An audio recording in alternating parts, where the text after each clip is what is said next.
Bismillahirrahmanirrahim and welcome to the online class. And today we are going to discuss oral communication. As you people know, that oral communication is very much important because it is face to face and it is also a direct communications. And there is a quotation by John Paul: "Communication works for those who work at it." So all those people who just want to improve communication can enjoy the enjoyment and the pleasure of communication. As communication bridges the gap is among the masses, so it is very much important to learn about different approaches and different aspects of communications.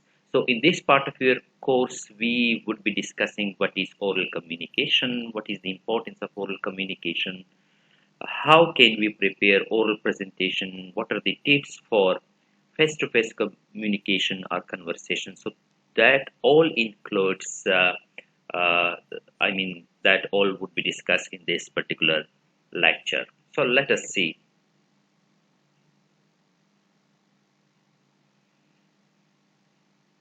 Our topic is oral communication, and oral communication is that communication which involves word of mouth. So any communication which takes place with the help of your mouth. So this is oral communications. As you can see over here in the picture, that there is a person standing before the audience, and audience are listening to this particular individual. The individual is saying something to this audience, so it is actually a good example of oral communication. This is the definition of oral communication, that it is an oral message which is shared among persons face to face or telephonically. And the second definition, it is an exchange of information or ideas through words of mouth. As for as types of oral communications are concerned, here are the types: speeches, lectures, presentations, meetings, face to face conversation, telephonic conversation, and discussion, etc.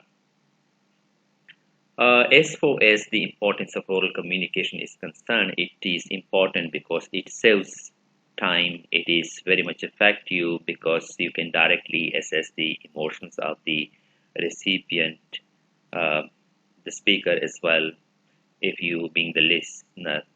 On the spot feedback is received, and there is on the spot clarification. So any sort of misunderstandings may not be occur because the communication is face to face.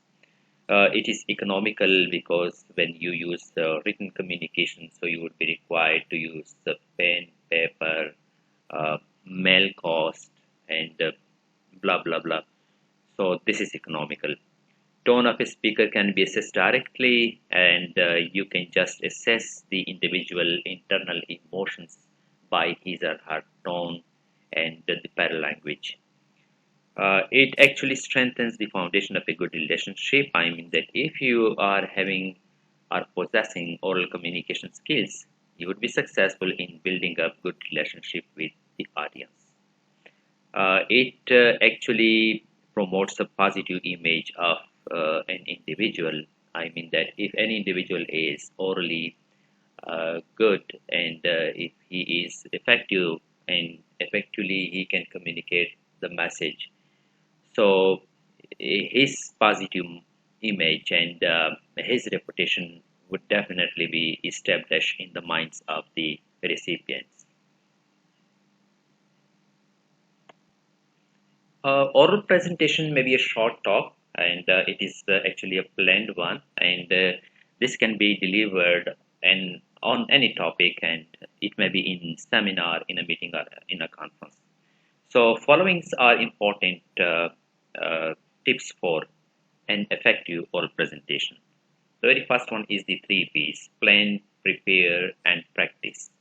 So, whenever you are required to prepare oral presentation, so the very first thing that you should plan your presentation, what you're gonna do, what you wanna deliver, what you wanna present before the audience.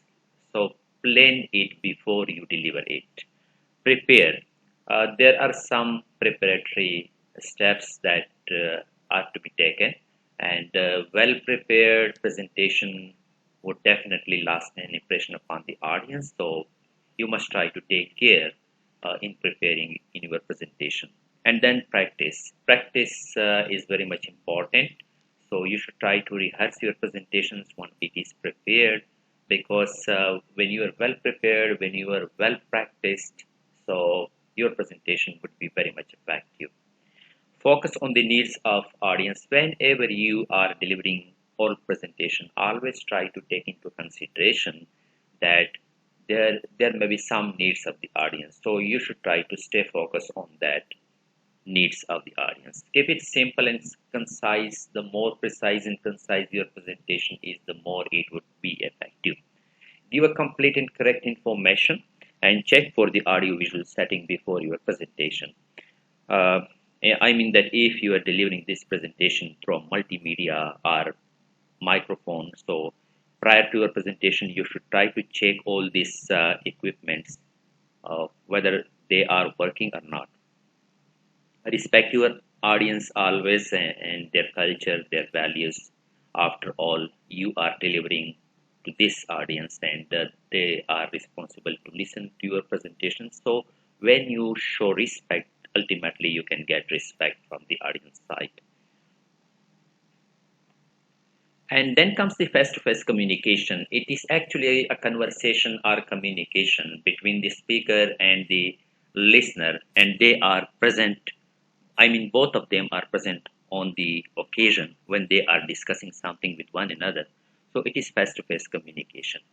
Uh, as far as the benefits of face-to-face communication or conversation are concerned, they are actually responsible for giving immediate response, feelings expressed easily, because when directly you speak to the person, so definitely he or she would be able to understand whatever you want to deliver to them, whatever you want to say to them.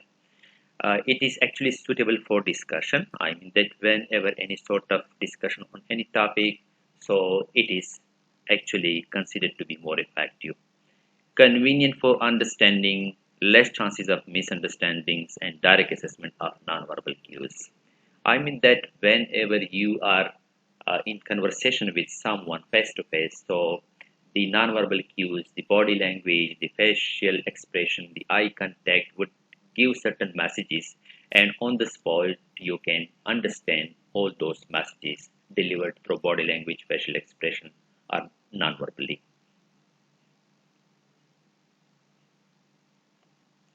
Yes, oral communication is very much important in our business, personal life, professional life. So there are some tips which must be carried out once you are having any oral communication with someone. So the first one is think before you speak. You should be well prepared, well thought, and whatever you want to say to the receiver, to the listener, that must be, I mean, well pondered and well organized, well structured, well prepared. So always try to think before you speak. Because once you spoke the word, it may not come back again, and it cannot be reversed. Be clear and concise. Whatever you want to say must be clear, simple, understandable, and in a brief, in short. Control your nonverbal cues. Always try to focus on your nonverbal cues, means your body language, gesture, posture. So, because during the conversation, during the communication, these gestures, these postures, they communicate a lot. So, you should take care of all these things. Listen well. A good listener is very much essential for getting success in communication. So, good listening skills is considered to be very much important. Focus on audience. Always try to focus on all those people to whom you are going to deliver or to whom you want to say something to them. So, try to focus on them. Dress well before the presentation, before the communication, because it would also last an impression upon the audience. Use gentle tone. Always try to use a very soft and gentle tone. It must not be very harsh and husky. Rather than it must be a gentle one. And whenever you're delivering any speech, you should try to control your speed, because speedy speech actually conveys a message that the person is a little bit confused, agitated, feeling not relaxed. So uh, try to focus on the speed of your speech delivery. Maintain eye contact with the audience whenever you are delivering anything to them. Show respect. As in the previous slide, we discussed that whenever you are giving respect to the audience, so ultimately you may be in a position to get good response and respect from the receiver side. Then comes the comparisons between oral and written communication. Oral communication is more convenient and we can get timely feedback. It is better for understanding. Nonverbal cues assessment can be done. Builds good relationship with the receiver. On the spot clarification, so more economical satisfaction for sender as well as receiver, and it is time saving. So oral communication has its own advantages, and the written communication has its own. So as far as written communication is concerned, it is actually provides a permanent record. I mean, you can record it permanently, and whenever it is required, so you can retrieve it again. It is mostly formal. I mean, in the business setup, in organizational setup, mostly written communication is preferred. It takes time. So because when you write something, it takes time. When you send something, it takes time. So it is a little bit time consuming.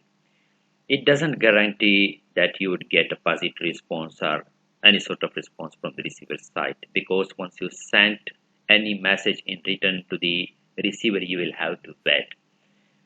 So it doesn't guarantee any response from the receiver side. No assessment of nonverbal cues, because you cannot observe the body language, the facial expression of the receiver directly, as the communication doesn't take place face to face. So uh, it is it is it is, I mean, not in a position to provide you the chance of or an opportunity of assessment of the verbal cues of the receiver. It lacks good relationship, because you cannot see the receiver. So when you cannot see the receiver, ultimately there would be no lengthy conversation, no productive conversation, and you will have to wait for the time being. So uh, it is actually not in a position to provide you a chance to establish or develop good relationship with the audience. It is mostly considered to be more reliable, because the record is present with oneself, and any time when it is needed, one can retrieve the record. So it is reliable, and it actually uh, uh, works as a witness.